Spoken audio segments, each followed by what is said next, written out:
Hi! We are the Dyslexia Duo. Each week, we sit down with amazing people, including top researchers and experts in dyslexia, powerful advocates, affected individuals, and more. Together, we break down the myths, share real stories, highlight research and strategies to advise our listeners about this prevalent learning disability. Come join us!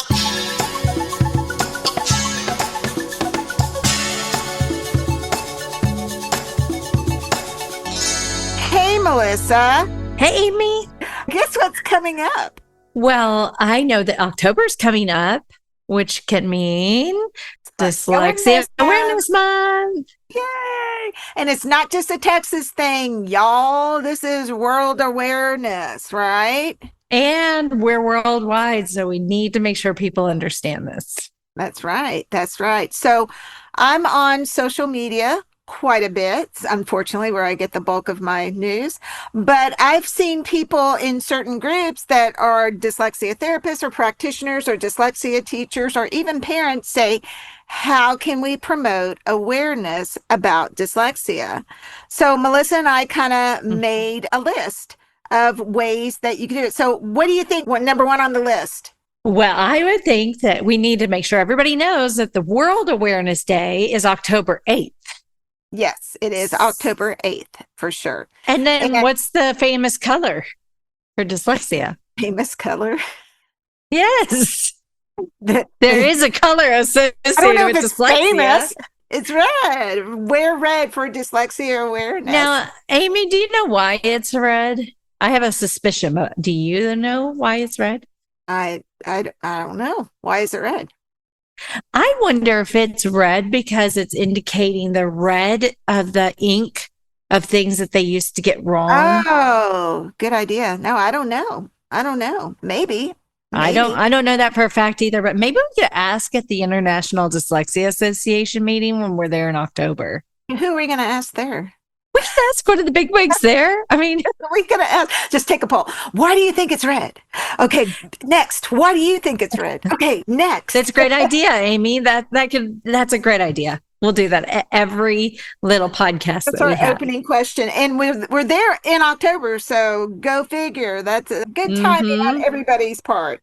In Georgia this year, not in where were we? Dallas last year. Last year in Dallas, right? Or Fort Worth. Was it Dallas? It was Dallas. We were in Dallas. Okay. Couldn't remember. So on social media, we were talking about ways to promote dyslexia awareness. And the one that's closest to our heart would be the Dyslexia Duo. So promote our podcast, share it with parents, share it with educators. We're not going to guide you the wrong way. We're going to give you the best information out there. So, and put it on your home screen for your district department. Oh, yes. And share it in your newsletters. Did you already say that, Aimee? Share it, put it in your newsletters for your parents. Okay. Yes. We just need everybody to know about that because Aimee and I just really want to help as many people as possible know about dyslexia and get the word out there so that we have the most interventions for kids that truly need it. Right. Absolutely. Absolutely. So besides our brilliant little podcast, what else could you do? What else could you do? What do you think, Melissa? When I worked at a public school, we would all wear red on the same day. And then I also had like a bulletin board outside of my classroom, and I would put up there whatever I could about dyslexia, famous dyslexics or different things that I would recommend for people to do to support dyslexic people. So one of the things you came up with, Aimee, that I really love about the library. You want to share about that? Yeah, I thought maybe either a teacher or a student or a collaborative effort between teacher and student make a display in the library, either a display of books of famous dyslexics or books written by dyslexic authors, or you can do it even in the case, the sliding case, where they have pictures and books that you can put in there. I mean, You can determine how you're going to set that up. But the library is a common place, and it's also a place where a lot of our kids experience a great deal of stress because they can't find the books, or they can't read the books, or they don't know what to do once they're in the library. So I think that would be a great place to have a common ground. Oh, yeah, I love that idea, especially because I think so much of the fact that the kids love to read, and they love to be read to. And I think it would be even super cool if the librarian would pull out books by dyslexic authors, like you were saying, by dyslexic authors, or books that a dyslexic person really wants the librarian to read. And then she pulls the whole group of the whole class together and reads that particular book. So I like that idea. Absolutely. We also talked about a parent simulation. Mhm. So the Dyslexia Training Institute has a really cool dyslexia simulation. I believe it's online where you could do this virtually. And that's through Dr. Kelly Sandman Hurley, which she was on our episode 3.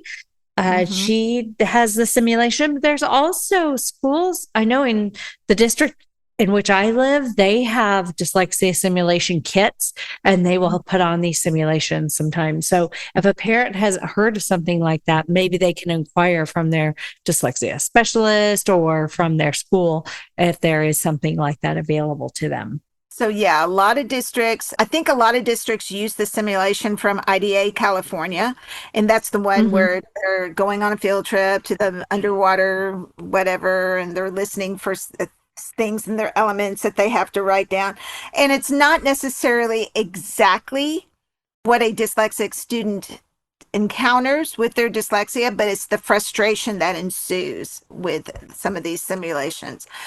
So I think those are really good, and not just for parents, but for teachers, and I used to do it as a whole campus-wide event because we can preach to the parents. The parents understand what their identified students with dyslexia are going through, but not every teacher that has our child understands what that student is going through. Right.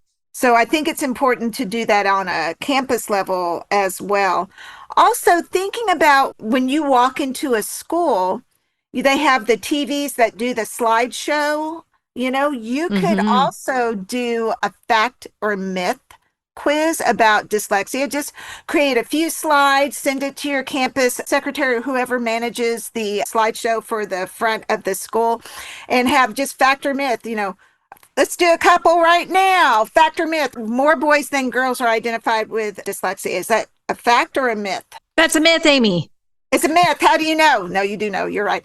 It's a myth. Now, early on, our boys get identified more often because our little boys typically, not always, but typically are more open about what they do know and what they don't know. And our little girls often, but not always, will sit back and try to be that teacher pleaser. All right. But then it starts to catch up. So that does catch up over time. Let's do another one. You ready? Fact or myth? This giving them some ideas for their slideshow. Fact or myth? More students with dyslexia are left-handed than right-handed. That would be a myth, Aimee. That is a myth. The handiness is the same. Now, you might see early on not knowing which hand to use, but eventually they establish a handiness. And if your child's left-handed, it does not mean they're going to be dyslexic. My mom was left-handed. My sister is left-handed. They're not dyslexic. So that's a myth. So those are types of things that you could put up there for your slideshow. What else do you have, Melissa?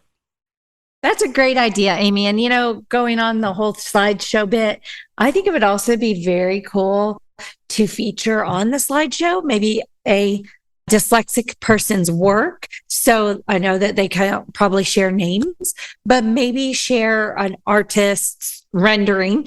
I know I have several students that are so artistic and they do beautiful artwork.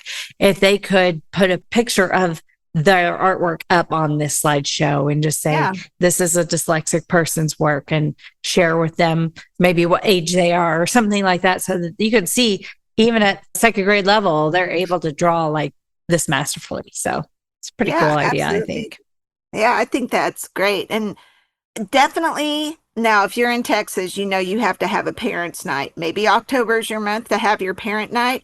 You could have a speaker come to the parent night, maybe this is somebody who is very successful or somebody who just can verbalize what it's like to have dyslexia as a young person and as an adult. I think those are some pretty important things to talk about. And you could also, during that time, you could do a simulation, or you can talk about famous dyslexics, during that Oh, time. yeah. There's so much that you could do during the parent night. I know as a dyslexia therapist in the setting, I used to send home just the facts to my parents. I also used to put it in my teachers' mailboxes to the point where I was killing a tree. So, Are you talking about that from IDA? yeah, just the facts The fact sheets. Mm-hmm. Mm-hmm. That's a fabulous idea. Now, I just found out you do have to log into the International Dyslexia Association website. The fact sheets are still free. You just have to have a login to be able to access those, just FYI. And if you're kind of struggling with some ideas, and like you said, the bulletin board outside your classroom, that's always a big deal too. But if you're struggling with ideas, I guarantee if you talk to your local dyslexia therapist, practitioner, dyslexia instructor, they have lots of ideas. And ask your own students, who are dyslexic, what would you like somebody to know about dyslexia? I've seen, oh my gosh, this one's occurring to me kind of late in the game. I've seen great videos that people make of their dyslexic students saying what I wish people understood about dyslexia. And it's just so heartfelt and so touching that I think that that's a really good thing. Now, if you're a teacher doing this with your students, send home a note and make sure this is something the student can do. But, that's really a gut wrencher every time I watch one of those. Absolutely. And if anybody wants to ask us questions, they can always email us on email. We are the Dyslexia Duo at gmail.com, or you can reach us on our socials. Everything is at the Dyslexia Duo on Facebook, X, all of those places. LinkedIn. We're on LinkedIn. We're on LinkedIn, though I forget about it all the time. We are on LinkedIn. but yeah, so we're glad to help. Have some ideas for sure. And we'd love to hear your ideas. Maybe you have something we didn't mention. Hey, reach out to us and say, we do this, and maybe we can put it on the air. But go. Oh, yes, we would love to. Red. Yeah, wear red for Dyslexia Awareness Month. Yes. And we should wear red too, Aimee. Next time we get together on October 8th, we should be wearing red. Are we going to get together on the 8th? October 8th? I don't know, Aimee. I don't know all the dates. I got to keep my dates straight. Actually, I think I'm out of town October 8th. Oh, so no, we're not seeing each other, but we'll wear red in spirit, everybody. We're going to be wearing red. Sounds like a plan. So this is Aimee. And Melissa. And we're the Dyslexia Duo. Until next time. Bye. The Dyslexia Duo hosts are Melissa Dean and Aimee Rodenroth. The producer is Greg Rodenroth. Dyslexia awareness is so important. Please share with your friends, family, and anyone who needs to know more about dyslexia.